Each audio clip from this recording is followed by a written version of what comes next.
in my returning to Boston again to repeat the old talk I have been giving with some fresh words, new words put in here and there. Because when all is said and done, my message is a very short one and a very simple one. The message is, this environment in which we live, this world that we crave for and run after, is not our real home. There is another type of living, another type of existence, which is more akin to our spiritual essence and our spiritual being, where we feel much happier and more comfortable. And in order to attain that state, we have to find our own selves within ourselves. It's as short as this. But if I stop at this point, you might think you have wasted your time in coming here. So I have to keep going on and tell some stories and juggle some more words. The truth is that for centuries, the masters have come and told us the same thing. Go within. The truth is within your own self. Your real teacher is your own higher real self. Your real guide lives inside you. True knowledge is within you. All the answers to all your questions can be found within you. They have been saying this for centuries. We have founded religions and cults and different denominations of religions on the basis of those teachings. But we have not followed those teachings. We don't go within. If somebody says, go within, we go to listen to that person outside. But we don't go within. If we find a good book entitled Go Within, we love to read it. But we don't go within. We do everything possible to amuse ourselves, keep ourselves busy with the pursuit of a knowledge that is lying within ourselves. Why are we so stupid about this? We are very intelligent and clever in other areas. How come when it comes to seeking self-realization, when it comes to finding the knowledge of our own self, we act so stupidly that we talk of going within and stay outside? The reason is not very difficult to find. The reason is that our consciousness, our awareness, through which the entire creation comes into being, through which we experience our own existence, through which we know there is a world around, through which we have relationships with objects and things and people around, that consciousness is operating within us through the process of flow of attention. When attention flows from awareness, we pick up. Say, yeah, there is something. I can think of that. I can think of this. I can see that. I can hear this. The flow of attention makes it possible for us to know that we exist and a world around us exists. This flow of attention is responsible for all our awareness today. When we look at this flow of attention, we find it is continuously in one direction, from within, outside. We want to see something, the attention from the brain, from the head, from within our own cells, flows out and goes somewhere else. We want to think of something far away, the attention flows from within, outside. All our life, from childhood till now, we have practiced the flow of attention outside.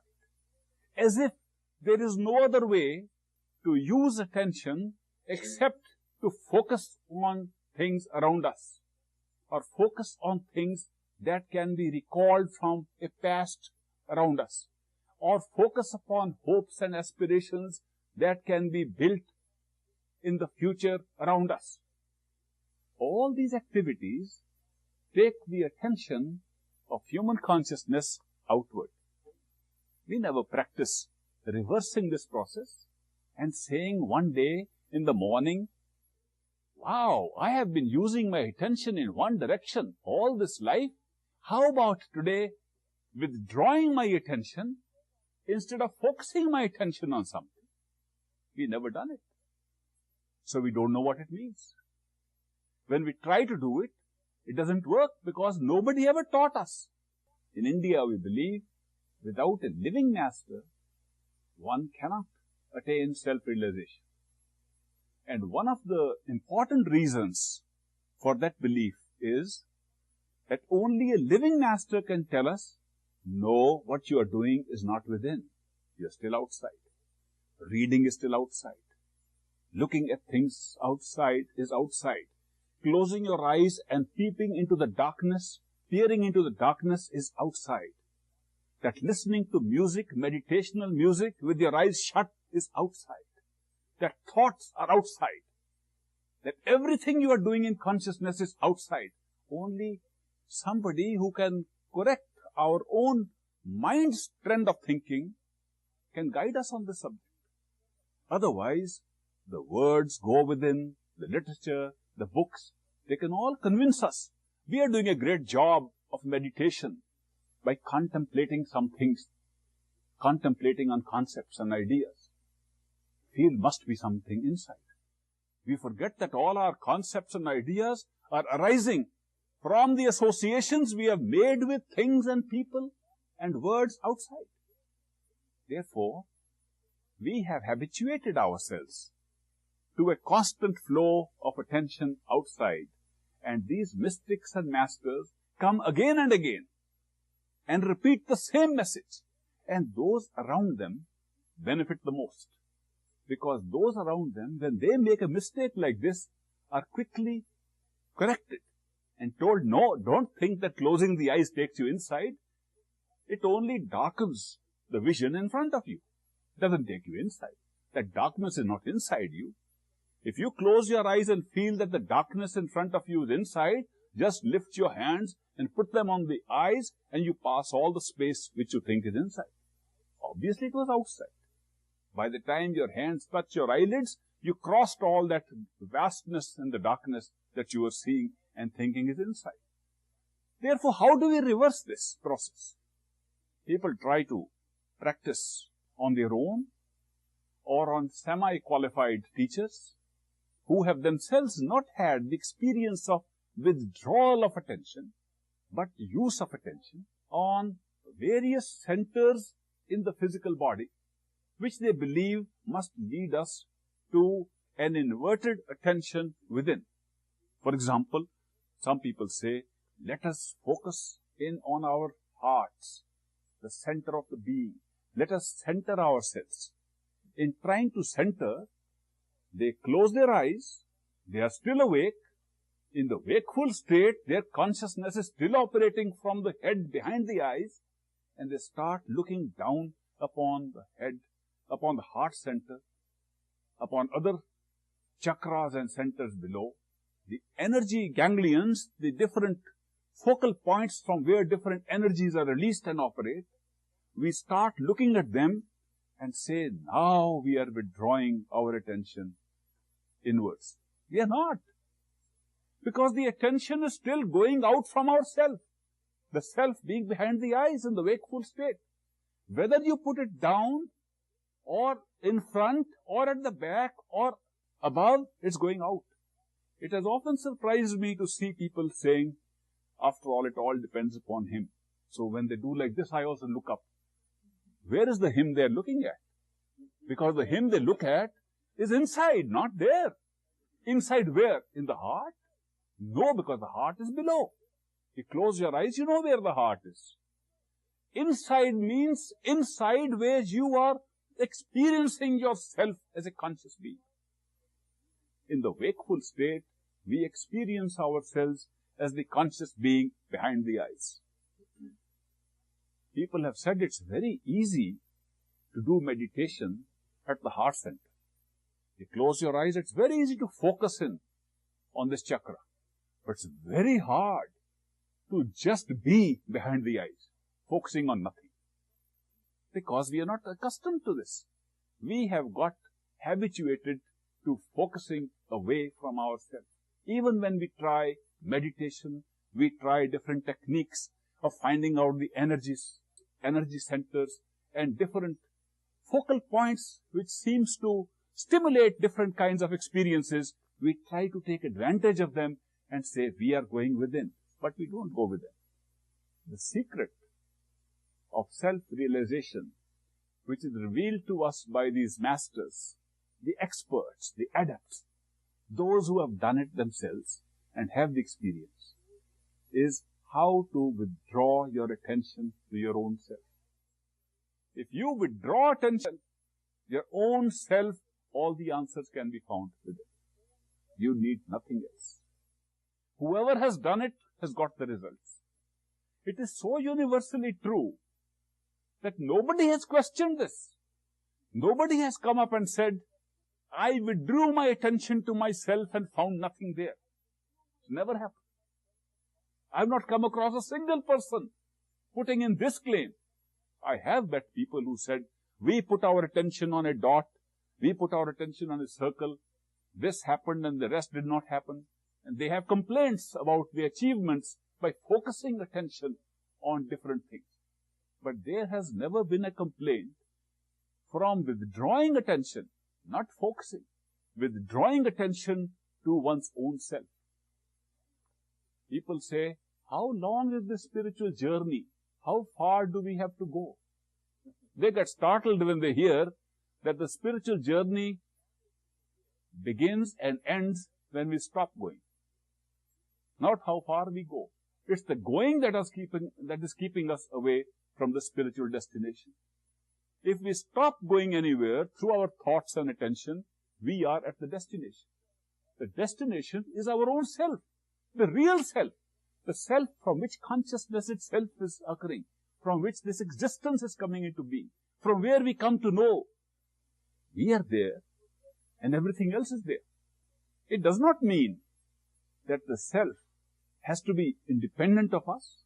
In fact, the self is always in the core of our own self. Some people might feel that the self or the soul or the spirit, whatever name you give it, is located in a particular place. It's not located in a particular place. Because if it could be located in a particular place which we could find out, then we would not be the self. That particular place would be the self.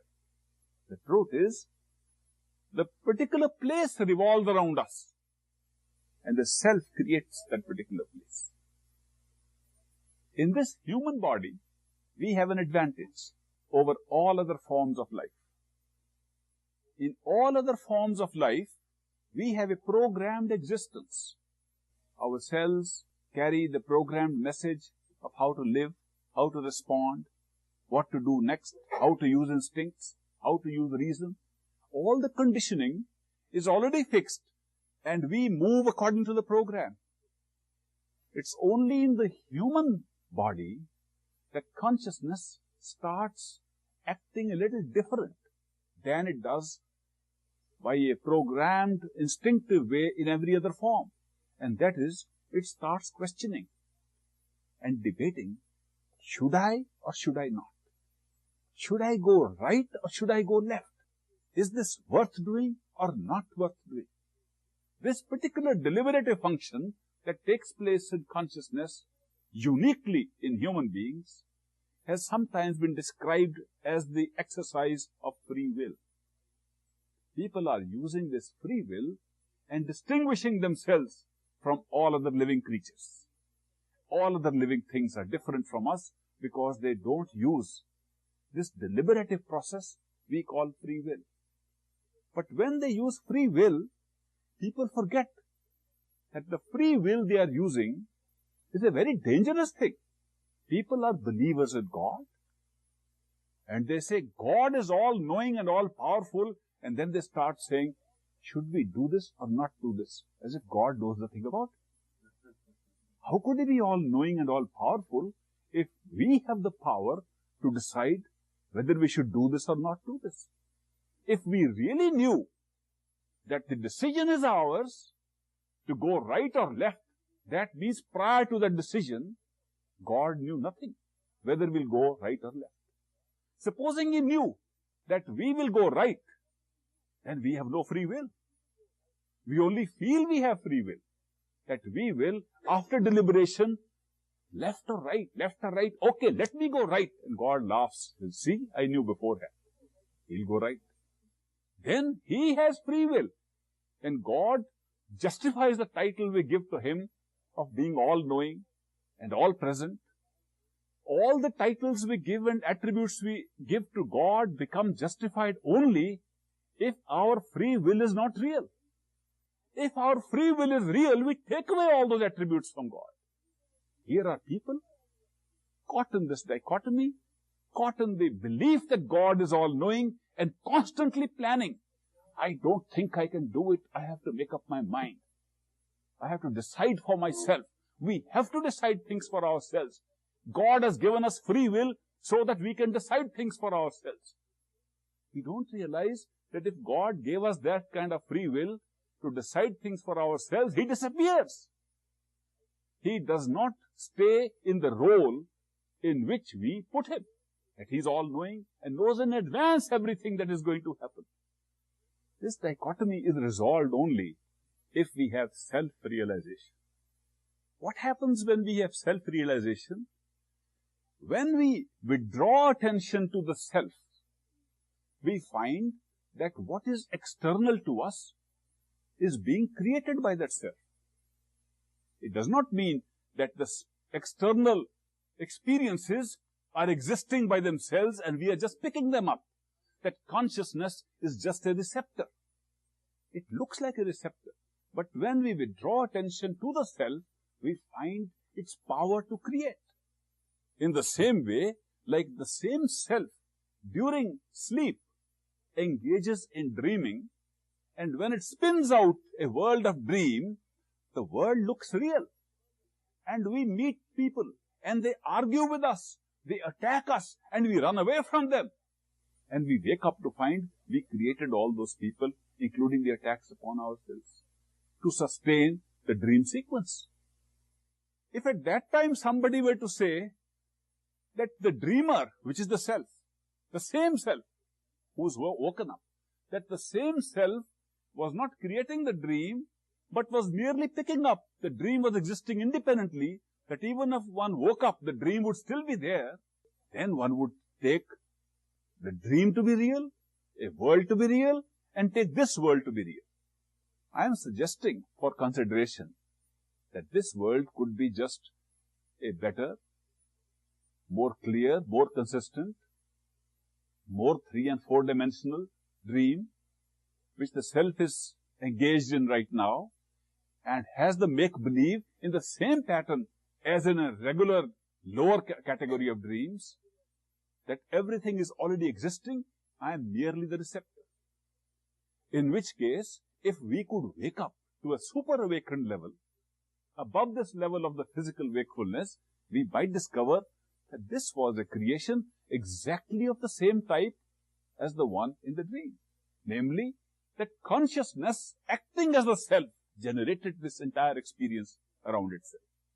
If that were so, then we could awaken to this discovery and find another world better for us, gives more happiness, and find that that itself is also a dream, and again wake up and keep on awakening again and again till we find there is no one else and nothing else to wake up to except the single self, the single consciousness which went through all these stages of dreams. What would we call that single self? We'd call that self God, the Creator, because all the rest came from there.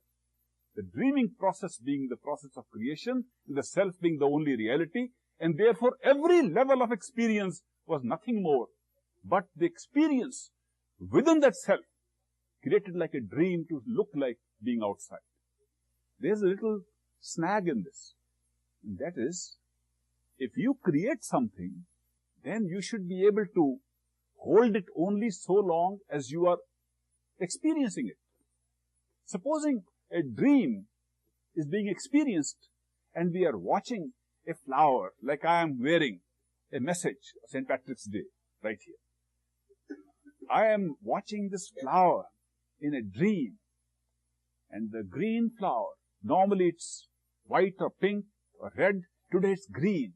And I know in the dream it's St. Patrick's Day. And I look at it. If I turn my eyes away in the dream, the flower won't be there. Only when I look at the flower, it will be there. If I turn my eyes away, it won't be there. Therefore, I can visualize that the flower comes into existence, or the experience of the flower comes into existence, because I am directing my consciousness or my attention to it. That if I withdrew my attention, it won't be there. And this is where the catch is, that people around us in this physical world say, even if you don't look at your coat lapel, the flower is still there. Therefore, it must be real. You're not creating it. Well, the same thing could happen in the dream too. If in the dream I began speaking to an audience and somebody said, you can't see the flower, we can see it, I'll forget they are also as much part of the dream as the flower.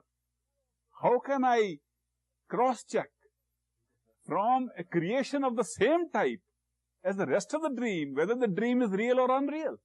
And that's how we are confirming the reality of this material existence in this world by cross-checking with the very product of our consciousness, which is what we see, perceive, have relationship with through consciousness in the wakeful state. But one could say, if you could see a thing, if the thing is there and then you saw it, then the thing must be real. Then the material world must be real. But if seeing it creates the thing, then it's not real. Then the idealists are right that your consciousness creates all your experience. So the real clue would be, what comes first? When you see a flower, does the flower come first or the seeing of the flower come first? If the flower comes first, the material world is real. If seeing the flower comes first, the material world is unreal. Unfortunately, for both these points of view, none of them comes first. They come at the same time. There is no way to separate them. We can have no experience of a flower except by seeing it, touching it, sensory perception of it. This perception is simultaneous, without any break in time at all. And therefore, there is no way to say which is the cause and which is the effect. There is no way to say whether this entire creation around us is an effect of consciousness, or that the perception of this world around us is the cause because the real world is around us. That question has been put by philosophers, by speculators for so long. Ultimately, experienced people who could go into the root of this question by going back to consciousness itself, the self. They came up with answers. And they said the answer is so simple, you can go in and try for yourself. They came to the conclusion that the self is not merely a receptor, but a creator, and the creation and reception take place simultaneously. Therefore, if you want to understand the nature of this creation, withdraw yourself to the inner core of consciousness and see if you can awaken to a different level of consciousness. They prescribe some simple exercises by which one could withdraw attention to their own focal point from where attention was going out. They did not specify, look for this spot or look for that thing. They said, look for yourself. Close your eyes. Do you feel you are there? Are you thinking from somewhere? Are you questioning from somewhere? That's where you are. Withdraw your attention there. Just be there. Don't concentrate on going anywhere. Don't concentrate on focusing anywhere. Just be there. They were actually saying a superfluous thing because you are there. But they say be there means withdraw the operation of the flow of attention. It's the attention that is going out. And they observed in such a simple way that our attention goes to the illusions we create through the creative process of consciousness, and then we get tied up with those illusions and make them real. We use more than one source of experience. For example, we see with the eyes and touch with the hands and use one with the other to corroborate the existence of the thing. We use 5 senses and they all tie up to convince us that this must be real. If I saw this, it was unreal. If I put my hand through it and could move through this desk, I would say it's unreal. But when I touch it, it's hard, real. So the sense of touch is used to corroborate the existence of something that the sense of sight is convincing me it is there. Though all the sense perceptions operate on the same basis. The basis being that the nervous system in the body, whether it is the optic nerve or the nerves that give us hearing or touch, the tactile nerves, when you use these nerves, they convey a message.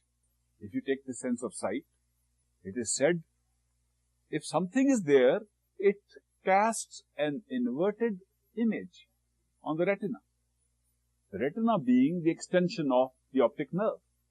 The rods and cones of the retina or the nerve take it to the brain and located in the right spot in the grey matter, we become conscious of the existence of that which we are seeing.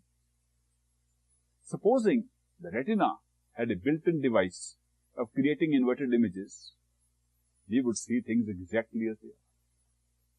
Because the rest of the process of seeing is identical. Supposing the retina did not have any inverted images, but only the brain center was able to create the same thing which we now ascribe to being created by the stimuli outside, we would see the stimuli outside and also have the inverted image on the retina and see exactly the same way. Even if there was no such point in the brain receiving this kind of stimuli within, but only consciousness was seated there and consciousness played this trick, we would see exactly the same way. So long as consciousness in the brain is getting these messages and creating the world, if consciousness is the creator, it will create exactly in the same way as we are seeing now. There will be no difference at all. If we could see why a particular pattern is being created and switch it on and off, then we will believe this is being done by us and not from outside. The masters and mystics who have experienced the experiment called the withdrawal of attention to themselves and thereby becoming aware of their own self, they have been able to locate their attention upon themselves and thereby switch the channel that is going on. If you can switch channels by going back to your own self, then you know that you are playing the channels, that there was nothing fixed. This switching of channels from one level of creation to another, from one state of or region of existence to another, from one level of consciousness to another, this switching of channels is possible if we withdraw our attention to our own self. When these masters make statements like this, and they give this message to us, they don't do it like philosophers. They don't say, we believe this is one of the possible explanations. This is our hypothesis. This is our theory. They don't say that. They say, this is our experience.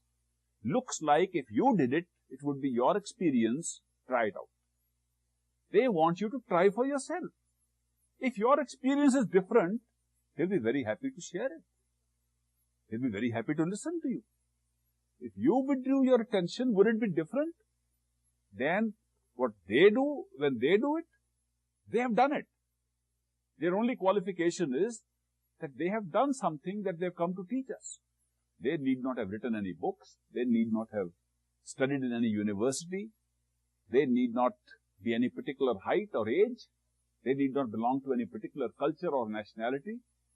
Their qualification is they have done what they are asking us to do, namely, withdraw attention to one's own self, within the head, wherever you feel you are. If you withdraw your attention to yourself, something happens, that you understand the nature of consciousness and how it is operating, and if it is operating to create a universe, how you can switch that universe at any channel you like. They also say it's very simple, that the channels that you can change by withdrawing attention to yourself are very similar, because they are operating within the different covers which we identify as ourselves. Today, somebody says, "Who are you?" We immediately respond by giving our name and whatever we know about our body. Stan came here, he said, "I am Stan Salib." And there's Ishwar Puri. He was actually referring to the name given to his body and the name given to my body. If the self is consciousness which is using a body, it was somewhat unjust to describe the self with those names. But since the self is not conscious of any other form except the body, so it is reasonable that in the state of ignorance, we call ourselves by the names given to our body. It doesn't stop here. We identify the entire creation around us from this standpoint. If my son comes, I'll say, "Gentlemen, ladies and gentlemen, I want to introduce you to my son." I don't say, "Ladies and gentlemen, I want to introduce you to the son of my body," which is the truth. But I will so identify myself with the physical body that when I talk of self, nothing will occur to me except the physical body, with the result that there is no other world for me except the one created by my relationship with the physical body. Therefore, there is no other world except the physical world. Once I start identifying myself with the physical, only physical becomes real for me. This identification is so important. If we start identifying with the physical body, then the physical world alone becomes real for us. But supposing one were to say, "I have a consciousness that is using the body. It's living in the body. It's a vehicle. This body is a vehicle it is using. I want to find out what's that consciousness. What is that real self that is temporarily, obviously temporarily, because the body is so short-lived, temporarily resides here. Or is the body the only reality, and this consciousness that I'm trying to locate is merely a function of the body? Why not find out either way? By withdrawing attention to that which is inside the body. When one withdraws attention, one starts forgetting what's happening outside. That's the meaning of withdrawal of attention. When you put attention, you see clearly. You might notice if you go listen to the music in the Boston Symphony or any symphony, any orchestra playing with a lot of musical instruments playing there, and you can, by putting your attention on one instrument, if you want to listen to the drums more than the others, it looks like drums are playing louder. Drums aren't really playing louder, but your attention makes the drums more real than the rest. Similarly, you may have a number of things on a wall, painting, and you start looking at one, that one comes out in greater relief than the rest. Actually, they are still painted the same, but the attention makes that more real. The power of attention to make things more or less real is so great that when we withdraw attention to our own self and make our own self more real, we discover that the physical body which we were thinking is the only reality is not that real. The first signs of that come when we, becoming unconscious of the body, gradually unconscious of the body, begin to see better. If our eyes can still see, and the body is becoming unconscious, it startles us. How can we see? If we close our eyes and can still see, it's amazing. How can the eyes see when the eyes are closed? We forget at that time that in the dream also we see with our eyes closed. But we say that's imagination. Even now we imagine something we can see. But we say, oh, that's the mental eye, some other eye that is looking at imagination. It's not looking at what is happening in front, really. But when we withdraw attention, the power to see increases. The power to hear increases.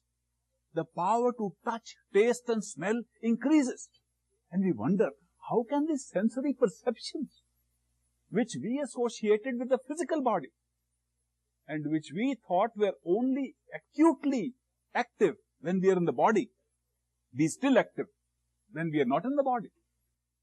That surprises us.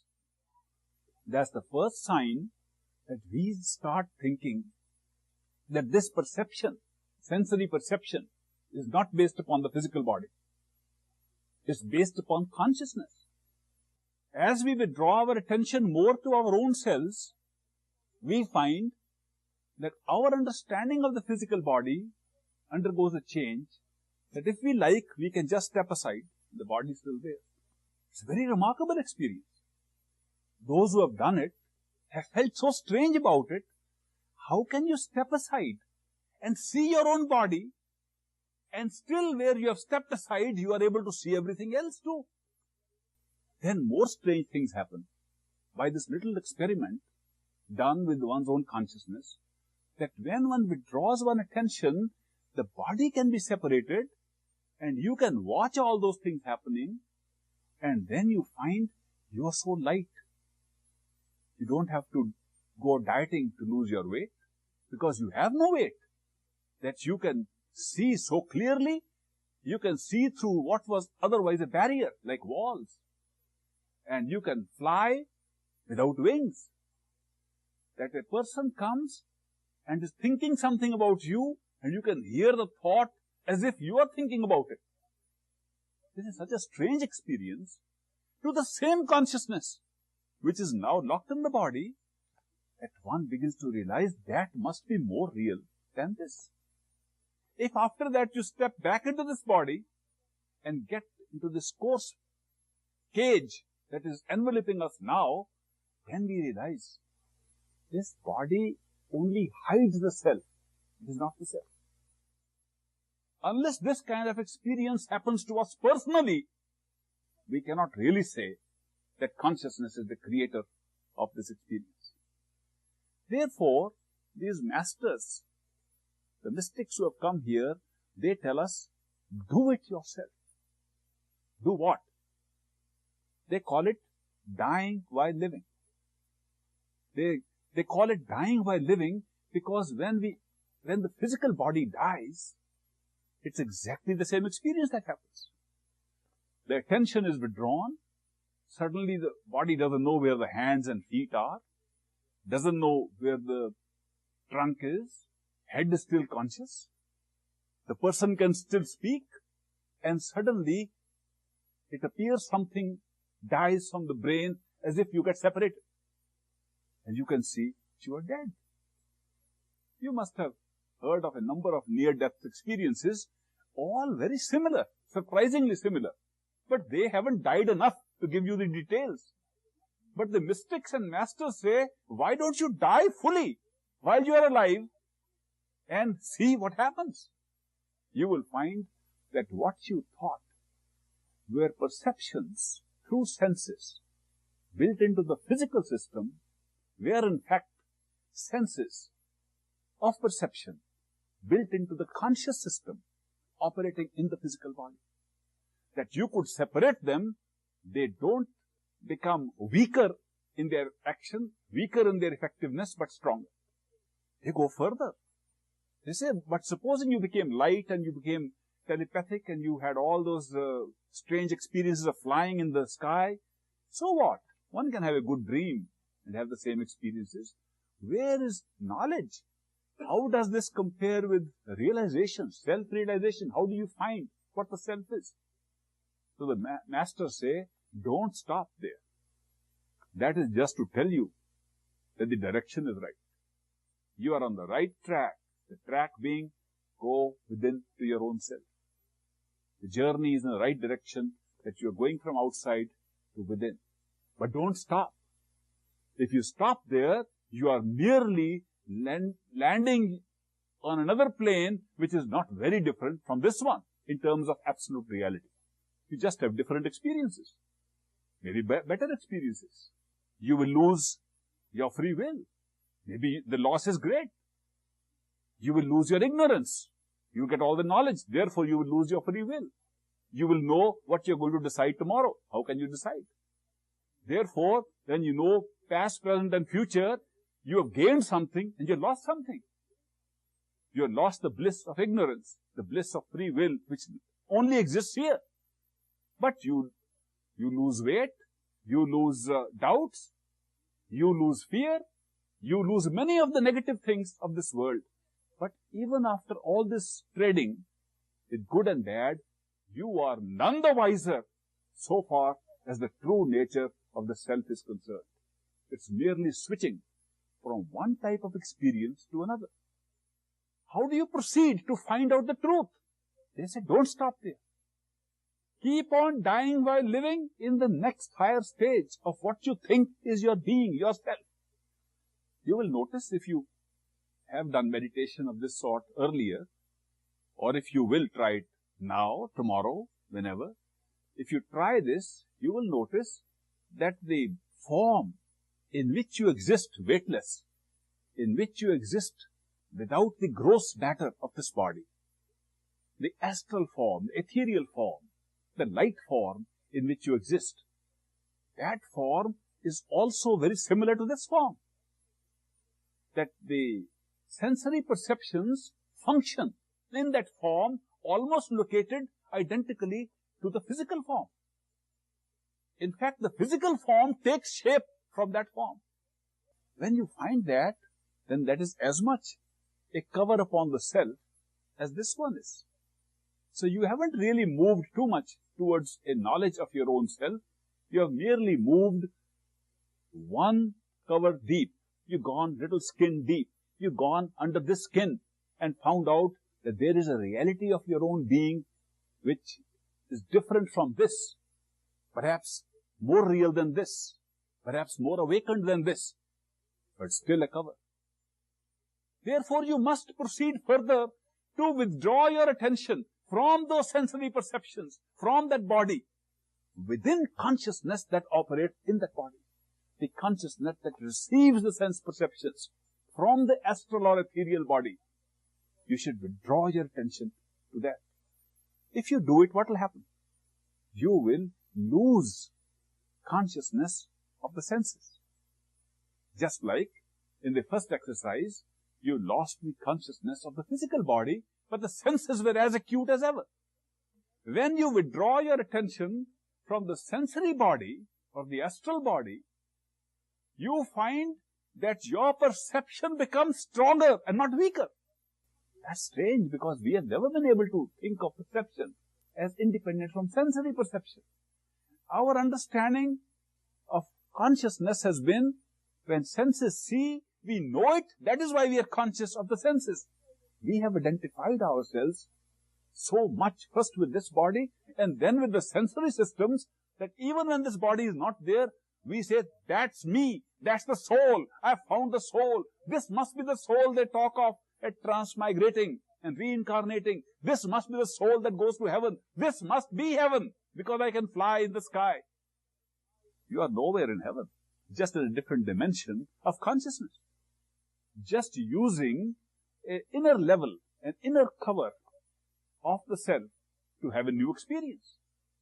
Therefore, when the masters teach us how to withdraw attention, which is the same principle, withdraw attention in the sensory body to the core of yourself from where the attention is flowing out. More easily, how easy they make it to withdraw attention. When you withdraw attention to the core of the being, of the consciousness that is experiencing the sense perceptions, you find that there is a mental self which perceives without use of senses. That senses are only spinning out a perception into different categories and compartments. Just like the eyes and ears were dividing the seeing and hearing, that even in the astral body, even in the ethereal fine body, we were dividing up a particular experience into different categories just for the purpose of perception. That it was equally possible for human consciousness to see music and to hear music. That there would be no distinction in the two. That what made the distinction was our treating music as an object of sensory perception, which has to be only heard. And to see a light show or show of colors as a visual perception, and therefore to be seen only through the visual perception. Supposing you combine these, if you could see music, my saying so here may not make much sense. But if you were in the state when you withdraw attention to your own self within the sensory perception, you will find that you can see music as easily, as naturally as you can hear it. The truth is, music is an experience. We categorize it because we are trapped in the distinction between senses. This distinction is removed when we withdraw our attention to our own real self within the astral body, and we find that we have a mental apparatus, an apparatus of an extremely clever and efficient mind that can perceive and be a substitute for all the senses we have used. Not only is the mind a good substitute for individual senses, it can combine the perception of different senses. Eventually, it can perceive things that do not belong to the senses, and can open up a new world of perception, mental perception, which has nothing to do with any senses at all. And we find that to be of amazing amusement. I don't know if I'm using the right word. When one transcends these, one forgets about weight loss and flying in the sky. Those look like children's games. Because when you have direct mental perception, you realize how time was created. Why were you given a particular pattern of experience here? Why were you wearing this color of dress? Why was your body short or tall? Why were you born in the physical experience at a particular time? What made you pick up a package of experiences that runs linear in a time sequence? What made you pick up this destiny? What makes destiny? People, you might have heard of a phrase called Akashic Records or Akashic Records. Heard that? Those who heard, please raise your hands. Good. Akashic Records is nothing but the package of destiny which we run through because we are conscious of it there. How would you like it if you could withdraw your attention to your own self, and in that mental, causal, personal perception, you begin to know what your Akashic records are, how they were set up. You have immediate access to those records, which means really that you begin to understand your own consciousness to the degree that you find out what happened, when, what is this cause and effect relationship, what is karma, why are we here, can we link it with past actions, when did the past actions come, did we make them, did somebody else make them, did the self create past actions, who is responsible for this? Those answers don't have to be found by speculation, but by reliving the experiences that go into those actions. Which means, if one has, by an exercise which might have taken an hour or two in the physical body, gone within to that point, one can know exactly how one came through all these different births, rebirths, incarnations, different forms of life. How did it happen? This personal experience of past, present and future had a new nature of time, where you find time is something you hang all these experiences on. This is not sensory perception. This is not physical journey. This is a direct experience of the pattern of existence, the pattern of our life, to which we gain an access just by going within our own selves. We can move forward, backward. We say, we don't like this life. We like the life that we had in the 16th century. Relive it. In any case, you picked up a capsule. When we come and we say, this is our karma. Karma is all set in time and is made by the mind. How can we say, this is our karma and we don't want it? If we did it, then we must be responsible for it. If somebody else did it, he must be responsible. If God set it up, he should be responsible. If it's our karma, when did we do it? How could we have karma on day one? When this world was created, there could be no karma. How could we be trapped into karma when the creation took place and we pure souls, pure spirits came here? We had no karma. How did we create it? There you find the truth. In the causal region, in the causal state of consciousness, within your own mind, you find that karma is not real. It was merely a package, a cassette you tried to play on consciousness and opened up a world. The moment you opened up one cassette, it had its past and its future. You can go and change it. Somebody wants to change the karma and have a totally different destiny. That's the nearest point where you can do it. There is no way to change destiny sitting here. You can make very minor modifications in illusion. Think you have made it.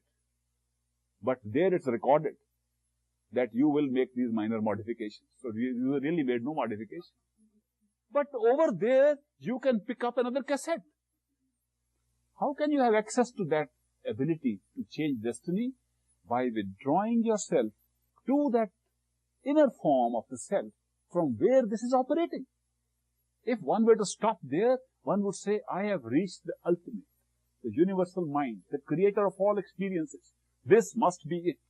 But these masters come and give us the message, don't stop. This is not the end. This is just another form of experience. How has your knowledge grown about your own self?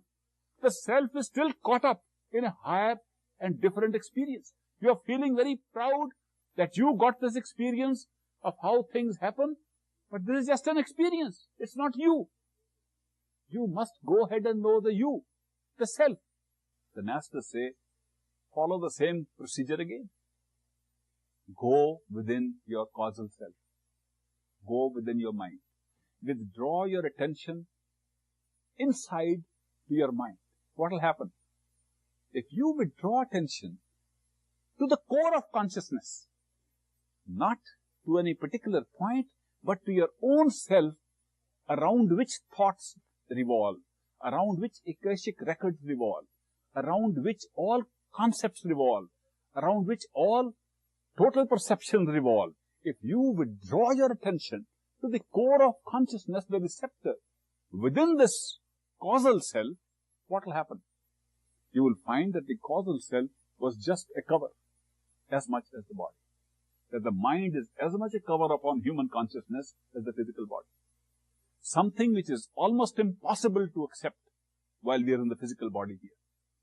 Unless one has had these experiences with the self, it's almost impossible to believe that the mind which thinks within us, the mind which gives us the question and answers, that could be just a cover upon the real self, which is pure consciousness and a receptor of those questions and answers and a receptor of the mental things that happen around.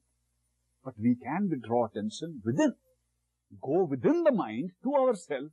What will happen? Same thing again. We'll become unconscious of the thoughts, unconscious of the mental games of time and space, and yet more conscious, more efficient in the use of consciousness as the self than ever before. And we'll suddenly discover that the mind was a hindrance to experience, not an aid. That experience did not require time. That true experiences which seeped through all these layers and gave us some inkling of what true experience could be, even when we were covered up to the human physical body, they still take place, such as the experience of instant knowledge, which we called intuition in the physical system, such as the experience of love, which we couldn't understand and mixed it up with attachments in the physical system, such as the experience of beauty and joy, which we had tried to ascribe to the thing that was giving that experience, little realizing that if we were mad, the beautiful thing became ugly, that we didn't realize that the source of these experiences of beauty, joy, love, intuition did not lie in the mind at all. Till we reach that stage, we cannot find out the origin of these experiences. But once we reach that stage, we find that these are the natural experiences of our own spiritual self, without the mind, without the senses, without the body. And one of the most beautiful things about those experiences is they don't require time. They don't occur in time. They don't require space. They don't occur in this kind of framework. Even here, a thought takes time. Even the smallest thought, we can say, this, I thought over it. Yes. 1 second. 2 seconds. There's a time. But when intuition comes, just there, gut knowledge, that flash, absolutely no time. You cannot say it takes a small nanosecond. It's not even a billionth of a nanosecond. There is no time involved. You didn't know it, and then you suddenly know it. That's called intuition. That sudden gut knowledge, that sudden hunch that we get here is coming from the soul, not from the mind. The mind is incapable of that activity. The mind can think about what happened. The mind can say, how can that be? That's not real. It is not logical. Oh no, I don't like it. You can dismiss it. But still there. It happened out of the dimension of time. It also does not occur in the dimension of cause and effect that goes with time. All mental functions, reasoning, logic, perception, sensory perception, on which we base our decisions here, follow the law of cause and effect. But love, intuition, beauty and joy do not follow it. They can occur just without following any reason. In fact, they very often come against the reason, against the cause, and therefore they are causeless. They oppose the cause and effect relationship. Why? The answer to this question, why, is found there. When we withdraw our attention to the core of the mental self, we find the spirit, what we call the soul of a human being, is pure consciousness, not trammeled by these mental activities going around. And that is the source of the kind of happiness we were thinking of. So we can, for the first time, claim, now I know myself. Now I know what it meant when the master said, know yourself. First time I can say, now I know myself, because I can experience my consciousness without the covers of mind, senses and body.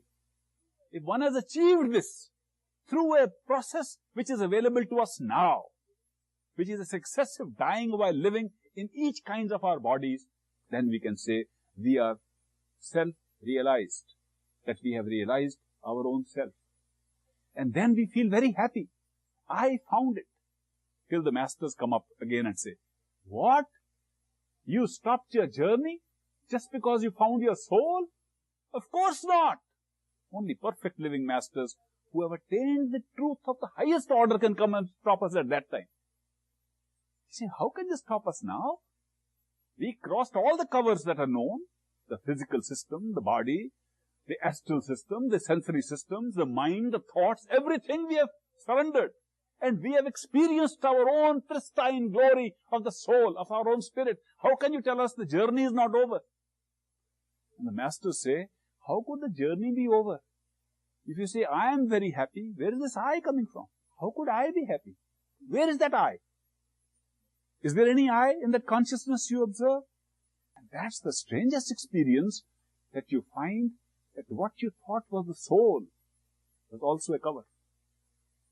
It's a cover of individualization, a cover of individualizing yourself as if there is something besides you. In order to have the experience of pure spirituality, of pure consciousness, you are saying, I'm one consciousness. That's illusion too. It's as much of a cover, as much of creation, as much of illusion, as the rest of the covers of mind, senses and body, and of the physical world around. These perfect living masters come and give us a message. No, go within the I. Don't think you are bound by any limitation. This itself around you, in a timeless sense, my intuition is not truth. Intuition is truth. My intuition is not truth. So my intuition is limiting you to an individualized status, which look at it, go within and see if it is real. When you go within yourself to drop the one that goes within, that's a strange thing, because it is the individual that goes within. We never let go of the individual in all this process that we were saying, let's go within the body and see if there's something happening in the eyes, behind the eyes, in the head. We got into meditation, but still the I going within. We said, no, these senses can operate by themselves. I want to go within the senses. Opened up a causal mental world. I can now see the universality of this creation and my own universe. No, this is mind. I go within and find that I am consciousness. How can there be greater truth? The greater truth is, I am conscious is not the highest knowledge. I is still the illusion. When you drop I, you are really dropping the one who started going within. You drop the very seeker. And where do you end up? When you drop the seeker, you find the sought. And you find there was no difference between the two. That's the best surprise in the exercise these masters give us, that at the other end of totality of consciousness, where there is no I, there is only one totality of consciousness, the word one being improperly used here, that there is only one totality of consciousness which has never been separated, never broken into pieces, and has always been total, and the whole show of creation at every level has taken place within that consciousness, and that consciousness is the self at all levels.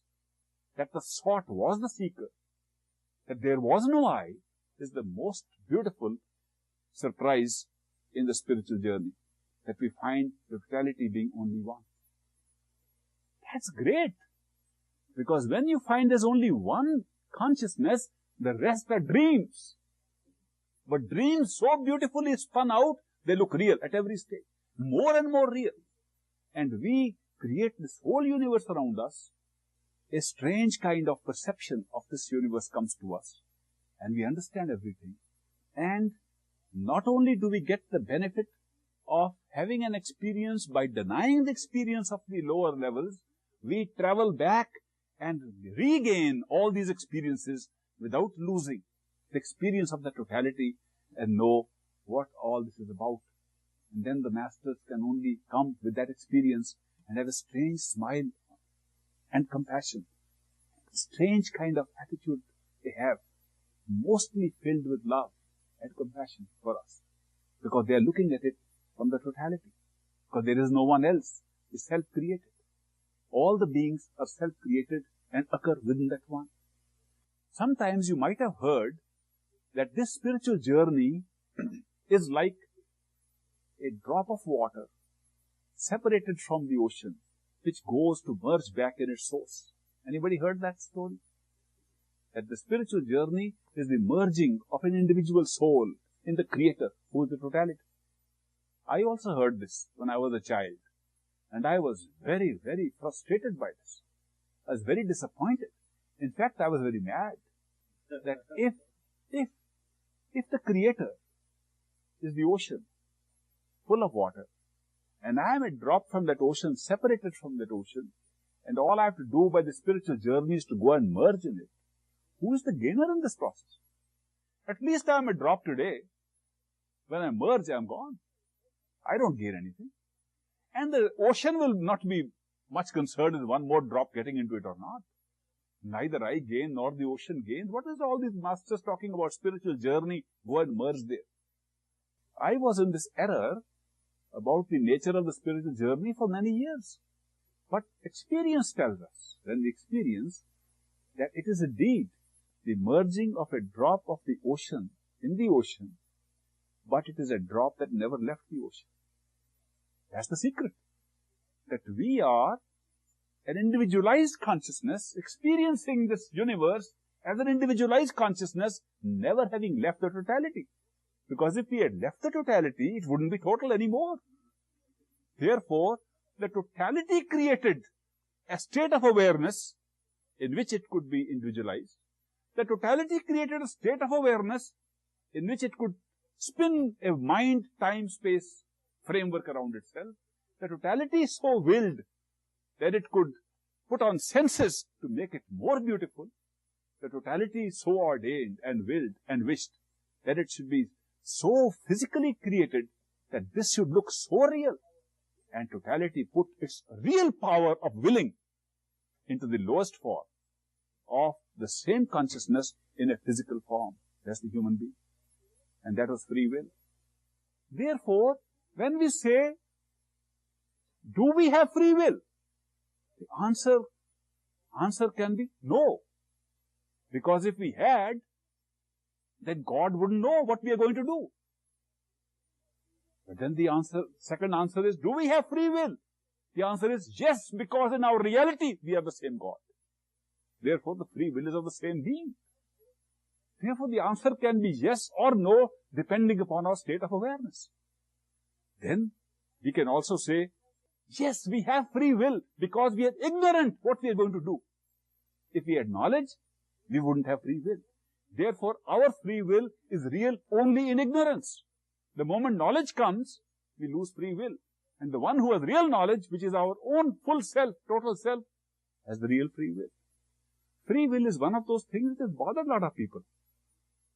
Free will, the truth is, if man and God are two beings, man has free will out of ignorance and God has free will out of knowledge. The truth is that they are not two beings. If you say, can man see God? The answer is no. Because by the time he is equipped to see God, he is God. He can become God, but he can't see God. The state of consciousness will alter to totality. Therefore, either one is man or one is God.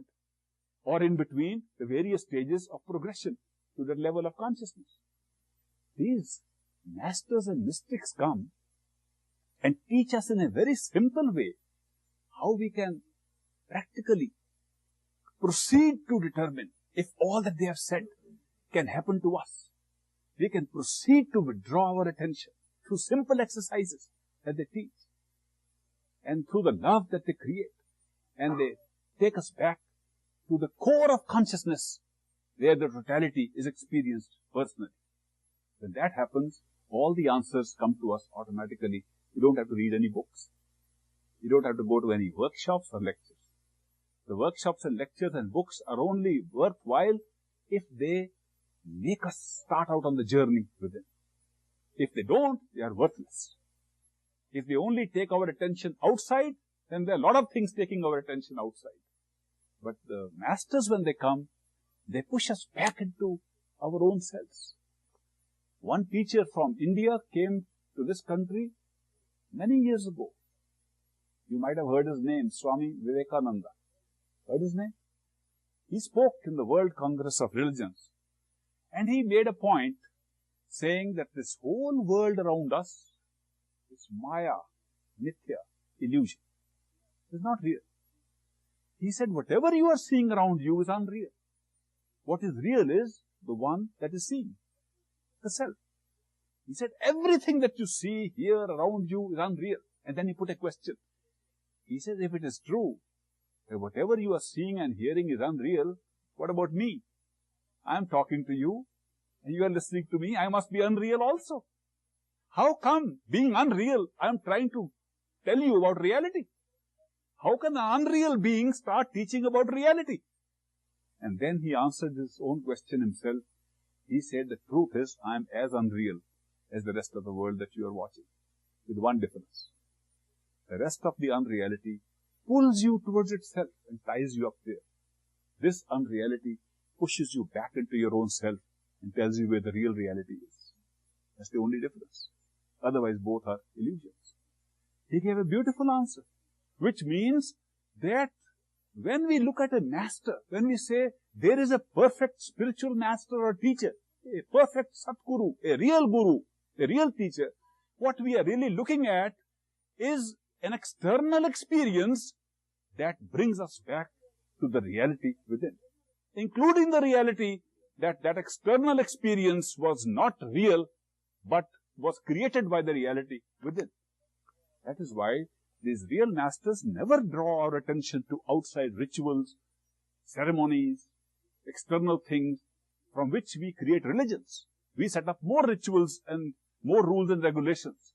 They push us back into the reality within our own self. And they say, you want to find the real teacher? Take us only as a temporary teacher. Go within and find the real teacher. The real teacher is within you. So they keep on pressing this point. But why do they participate in talking to us, in discussing? Why do they create this pattern? To give a little example. If we were sleeping and wanted to wake up and didn't know fully that we were sleeping, but had a little strange kind of dream. Have you ever had a dream where you begin to feel it is a dream, not real? Anybody had that? Good, so you understand. In the dream, we feel it's a dream, but how do we get up? Should we go and run where we are sleeping? I remember as a child, I used to run to find where is my bedroom? Where am I sleeping? I want to go back into the body and wake up. But it wasn't real. I wasn't really running anywhere. When I woke up, I found I created that experience of running around. But while the dream lasted, even the knowledge that it's a dream is not reality, is not wakefulness. It's real knowledge. But real knowledge is not good enough, is not equivalent to wakefulness. Supposing I want to really wake up, what's the best means? The best means is if there's another person who's awake and I'm sleeping and he gives me a nudge, get up, that's real wakefulness. The real wakefulness comes when an awakened person gives a nudge on the side and says, get up. But it's possible that when he gives me a nudge, I am having a nice dream. And I generally give an example that I might be eating a pizza, which I just got from Pizza Hut. It used to be ye old Shakey's, but I don't find too many of them. If I am saying I am having a nice pizza from Pizza Hut, and he is nudging me, get up. In my dream, in the process of wakefulness, I am likely to mutter and to murmur and to speak up, both in the dream and some words in the body that is sleeping. Let me finish my pizza. What will he say? If he is a good waker, a good awakener, he will say, don't worry, I'll hold your pizza, you wake up. I wake up very quickly after that. Then I'll say, where is my pizza? Will I ask that? I won't. Will I say, you told me a lie.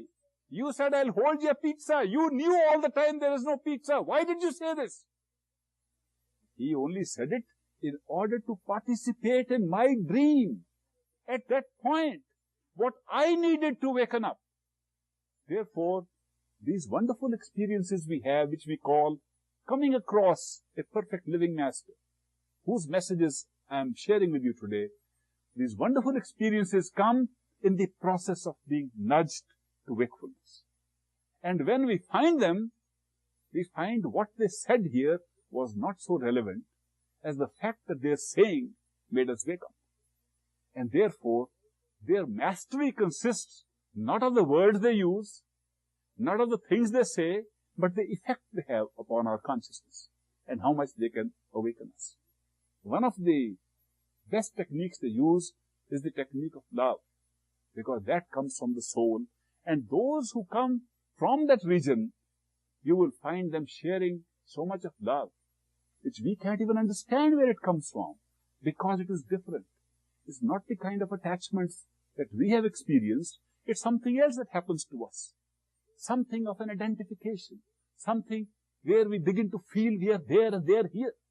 Something that we feel their presence. Something that makes us feel they are present within.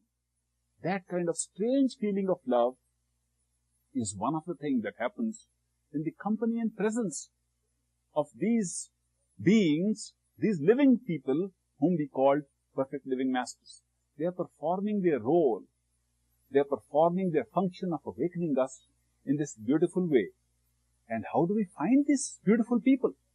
How do we locate them? Where do we find them? Where do they live? The answer is, obviously, we can't find them. If we could find them, then we'd be awake. How can a blind person find somebody with eyes? It's only the person with eyes who can be found.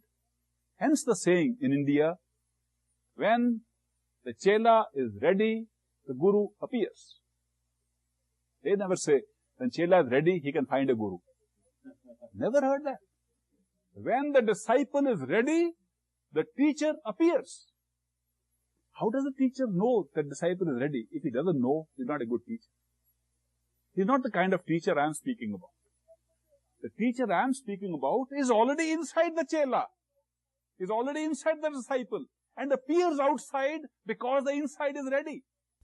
How does he appear? By one of the most beautiful things that happen to human beings, called a good coincidence. What is coincidence? Coincidence is nothing but certain happenings, certain synchronicities of certain happenings in such a strange way. We say, how come? I didn't have to read this book today. How did it come into my hands? How did I open this page today? Why did I take this turn? How could I meet this man today? I had no plans. When these things happen, these coincidences, we know something is going on. And it's the experience of those who are getting ready, who are preparing for the spiritual journey. The more they prepare, the more intense they are, the more the longing and seeking within, the more the number of coincidences of this kind that happen. And therefore, by coincidence, they come across a being who doesn't even claim to be a teacher. He's not coming to prove himself a teacher. He's coming to touch our hearts and say, there's something true within our own self. Why does he say that? Why do his words have that effect upon us? Where is he touching us? He's touching us at an awakened stage, which we realize when we go up that he was always there and not outside. So such is the beautiful manner in which these masters do their work. So the message is very clear. The truth is within. When you are ready, the master will appear and show you the way. And if you are ready, follow the way within. Don't change the direction at any stage. At every level of experience, the direction remains the same. Within, more within, more within. Ultimately, you find your own self. That is you, your teacher, and your creator. Thank you very much.